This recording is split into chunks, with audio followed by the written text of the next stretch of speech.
As Majumdar কায়োপ্র্যাকটিক Comilla Bangladesh. কি নাম? Abdullah sir. ওদিকে তাকে বলো। আব্দুল্লাহ আমার এখানে কেন আসছো? স্যার আপনার কাছে আসছি স্যার, আমি অপারেশন করছি দীর্ঘ 1.5 মাস আগে। করার পরে এখনো স্যার আর কি পায়ে ব্যথাটা হয়ে গেছে। এখন দীর্ঘক্ষণ হাঁটতে পারি না বা বসতে পারি না, বসলে সমস্যাগুলো আবার দেখা দেয়।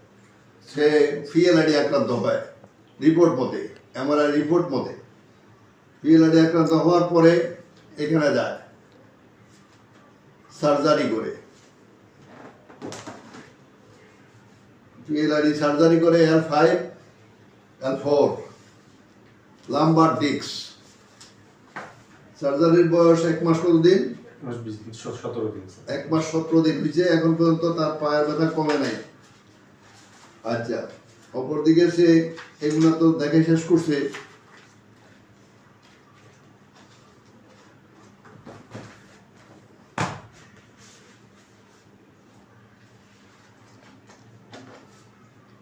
এখানে যান, আপনারা স্ক্রিনশট দিয়ে নেবেন, আবার পরে বলবেন যে স্যার আপনি কি দেখেছেন এটা বুঝি নেই।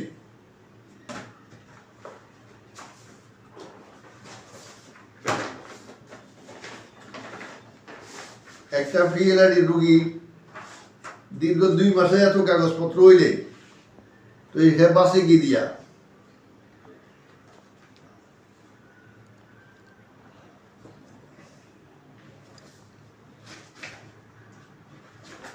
এই কাগজপত্রগুলো কি করতে প্রত্যেকটাতেই তো পয়সা লাগে।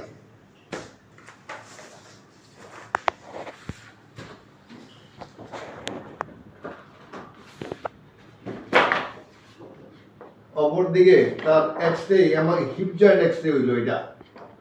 আমরা দেখতে পাইতেছি তার এখানে হিপ জয়েন্ট খাইছে, হাড় খাওয়া শুরু করছে, এখানে এই যে এখানে খাওয়া শুরু করছে।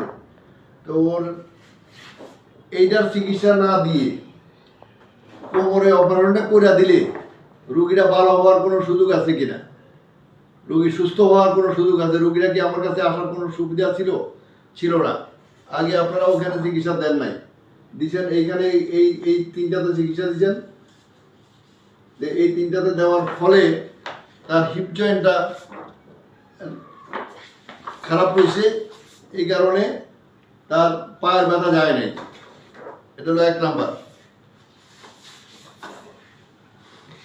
পরে আবার এইটা করছেন বুকে, করতে দেন, থাকেন, সমস্যা নাই।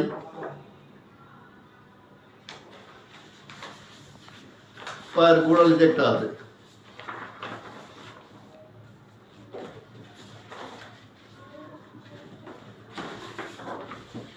এবং সর্বশেষ বলছেন যে এখানে তার গোড়ালিতে হাড় বাড়ছে। তো এইটা যদি ঠিক করতে না পারেন আপনি এই এক্সরেটা করে লাভটা কি রে ভাই?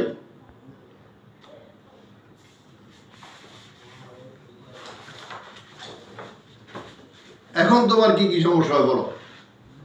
এখন আমার সমস্যা হলো স্যার, কিছুক্ষণ হাঁটলে হাঁটু ব্যথা করে, ও হিপ জয়েন্ট টান খায়, ও নানান কিছুক্ষণ বসে থাকতে উপর হইতে পারো কিনা?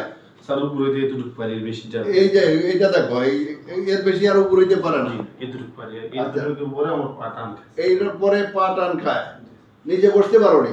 বুঝতে পারি স্যার, বসলে হইলো স্যার টান খায় আর কি। হ্যাঁ, এই যে পাতাগুলো টান খায়, পাতা টান খেয়ে দিচ্ছে। পাতা ব্যথা করতেছে। হ্যাঁ, উপর হওয়ার চেষ্টা করো একবার, করো।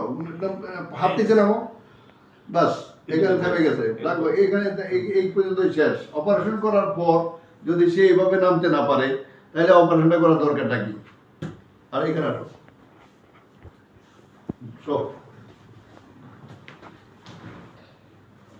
আমরা সব সময় বলি আপনি পিএলআইডি অপারেশন করেন অথবা না করেন, অথবা আকুপাঞ্চার করেন, আকুপ্রেশার করেন, বা ফিজিক্যাল এক্সারসাইজ করেন, যা কিছু করেন, করতে থাকেন, কিন্তু করার আগে এটা একটু দেখেন।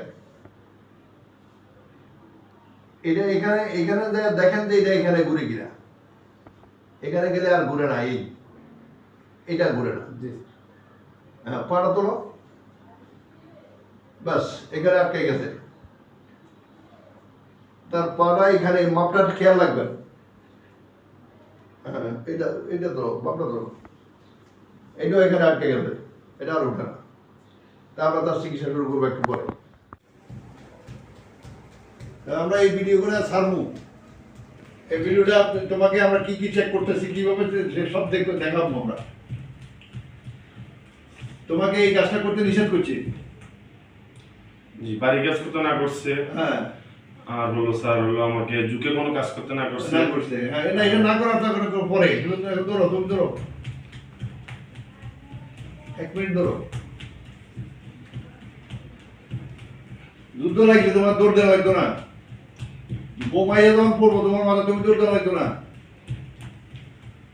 তখন কি মাথা ভাঙা থাকা এটা দেখবো। তুমি 1 মিনিটের বেশি নিবা না।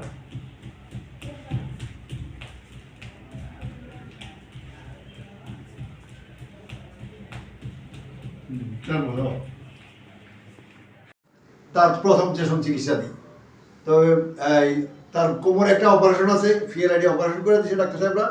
সে অপারেশন করার পরেও সে ভালো হয় নাই, সুস্থ হয় নাই। তো এই আসলে তার রোগটা হচ্ছে HLA-B27 পজিটিভ, অ্যাঙ্কোলাইজিংয়ে আক্রান্ত।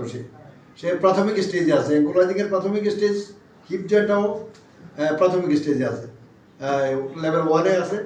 তারপরে তার স্পাইন মোটামুটি জোড়ার কাছাকাছি গেছে, জোড়া লাগে না এখন। তো কাছাকাছি গেছে, তার কারণে তার লোকে টান লাগে, এখানে টান লাগে, সেখানে টান লাগে, এইসব টানাটানির কারণে সে যে একটা অপারেশন করে। এখন আজকে চিকিৎসার পর তোমার কাছে এখন কতটা ভালো লাগতেছে? স্যার অনেকটা কমফোর্টেবল মনে হচ্ছে। হ্যাঁ অনেকটা কতটা একটা পরিমাণ বলো। 30 থেকে 40। আর 30 না 20 করলেও তো আমরা মাইনে নেবো। তুমি অপারেশন রোগী 10 করলে তো মাইনে নিবো, জি স্যার, সমস্যা নেই। 30% 30% ইমপ্রুভমেন্ট হচ্ছে।